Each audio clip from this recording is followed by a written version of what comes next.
Well, the engine's out now. I've given it about 10 washes with degreaser, and same with the transmission, but I've never seen such a greasy mess, to be honest. You can just see the grease over everything. I've got 3/4 of it off, but boy, it's just been ground in. I dare say the engine's never been cleaned at its life, so yeah. But we're getting there. One of the good things about all the grease, of course, you can see it was building up over the shock towers there and around the engine mounts. One of the good things about the grease is that it keeps the paint working good nick underneath, so not a bad engine bay for a car that's sort of like, what is it, 20-30 years old? No, actually it's 44-45 years old, so yeah, the engine bay's not too bad. A little bit of rust in the plenum there, but you can see really in quite good condition underneath. Not even that flogged out. None of the cross members have big gouges or bends in them or anything like that, so it's been reasonably well looked after, but I dare say it's had some oil changes and never had a clean in its life. But anyway, that's a step in the right direction. The engine goes off to the rebuilders on this week, so yeah, a bit excited, a bit more progress.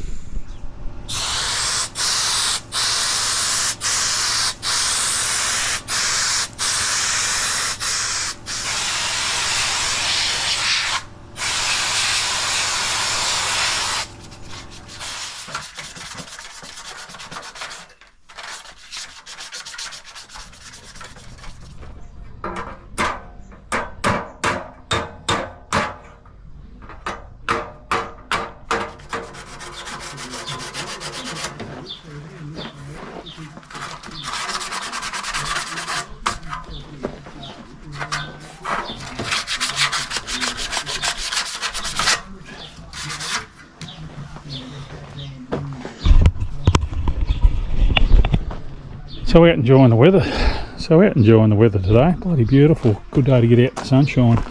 Obviously this is a little piece I cut out of the van. This is why I'll never acid dip a car. Acid gets in there, but how do you get paint back in there? At least it's got the E-coat in there. That's better than nothing at all. So unless you're going to totally de-stitch every single component, I'll never acid dip a car. I reckon it's a flawed proposition. A little bit of elbow grease. You can see it's a tiny little bit of rust there, but that's a nice bit of metal. I started a little bit with a bit of a harsh wire brush, so I went back to a finer wire brush because the paint's quite weak there, and so yeah, a little bit of rust there I'll treat, but you can see that's just going to come up a treat with a little bit of elbow grease, and it'll be, won't have any problems. The air coat's still in here, so yeah, just a little bit of elbow grease with components like this I reckon is the go, but that acid dipping's got hairs on it. So yeah, just working on some components to get ready for Dave, the guy that's going to do a lot of the welding for me in the car. I've got a whole stack sitting there in the shed, ready to go. This is the first of them, just got outside. Got a few things done Saturday morning, so yeah, now we're into it. I'll be working on it all day tomorrow because he wants the car next week ideally, so we'll try and get all these panels here and in the garage there in undercoat tonight, or over the weekend, and that way it's sort of ready for him. He doesn't have to do any of the preparation. He can basically just start welding things back together, hopefully. So yeah, we'll keep going.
I don't know.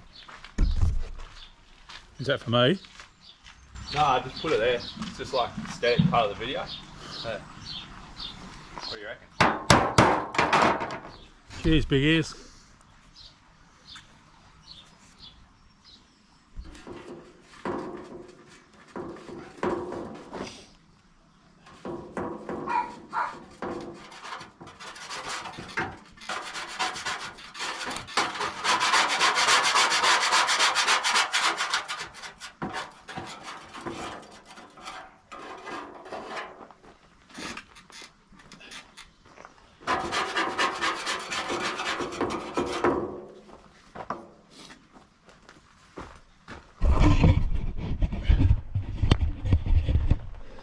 Just trying to get the black shit off.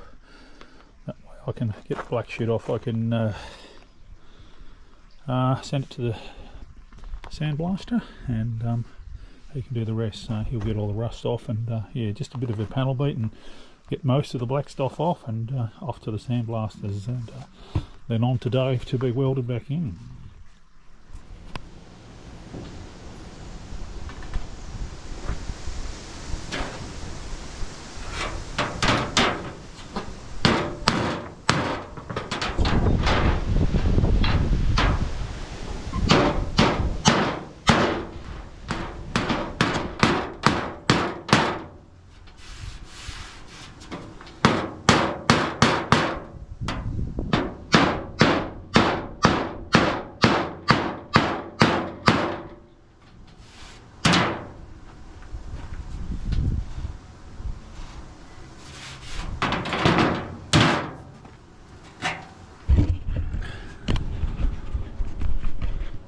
Just trying to get some of these lines back a little bit straight.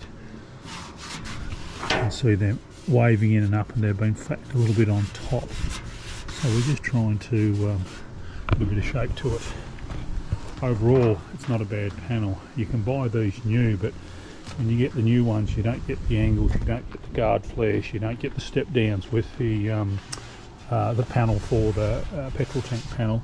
You don't get the lips for the support for the petrol tank. Yeah, you don't get those little creases. This ute's going to be 100% original, so I want everything, every panel in it to be an original panel, not an aftermarket panel. So just going to have to persist with these, try and get these lines a little bit better. A lot of the lines are quite good. You know, that one's a little bit flattened there, but you know, again, you know, we can do with a deal with a millimetre of bog, but yeah, just these ones here a little bit flat on the top, and these ones here are just a little bit flattened out. But overall, not a bad panel. As you can see, it's really not that bad. All these little things, as I say, are really important to making it look original. When this all gets welded back in, I'm going to leave all these spot welds like the original car. I'm not going to bog up the spot welds. I don't want a show car. This is a factory restoration. I want it to look like what it looked like when it came out of the factory, so to speak. So yeah, anyway, a little bit of progress. We'll keep going.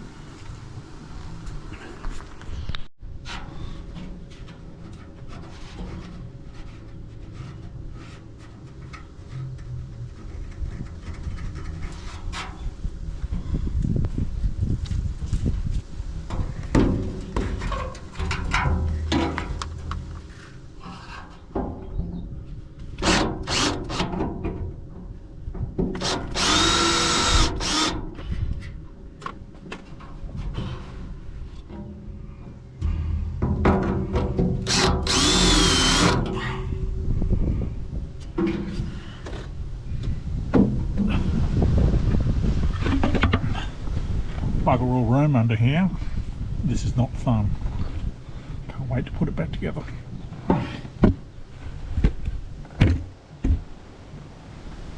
So that's enough for today. That's the spare wheel compartment all panel beated up. If anyone can tell me what that's for, I've never figured it out. You'd think it was for a jack or something, but I could never ever make it sort of work with a jack, so I don't know what it's for. If anyone can tell me, love to know.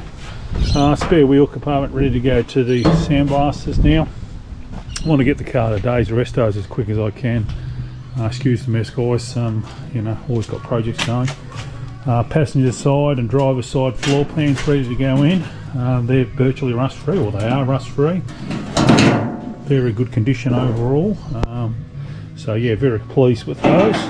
Bare panel beater, again just panel beater roughly out, just ready to go to a sandblaster and get a coat of undercoat on them. And then we've got the floor panel here, so yeah, that's come up okay. Pretty happy overall. Can get these made. You can see I've got a general curve in it, but that's just what happens when you panel beat it out. But certainly when we put it back into the car, into the new ute, or back into the ute at least, you know, you can straighten that out as you weld it, and yeah, a bit of a two-man job.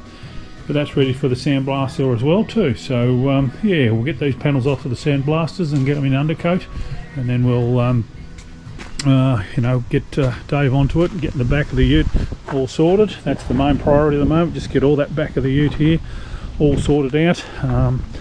Just sort of roughly cut the floor out just early on in the piece, just to work out whether it was worth saving, and certainly it was. But yeah, got new floor panels there and there, and obviously the new floor panel here, I've got two new petrol tank cover panels there that go in. So yeah, all that's ready to go. So yeah, that's the main priority at the moment, and then we'll start working our way forward, do sills, torque boxes and that sort of stuff. But of course the other thing is, and again excuse the mess guys, got a bit going on at the moment. Got a tailgate ready to be skinned over there, and a bonnet ready to be skinned over there as well too. Panels for the petrol tank all ready to go in. So yeah, a bit going on at the moment, but yeah, trying to get some motorbike riding in and get some car restoration done. Life's busy, but that's the way I like to live my life. So yeah.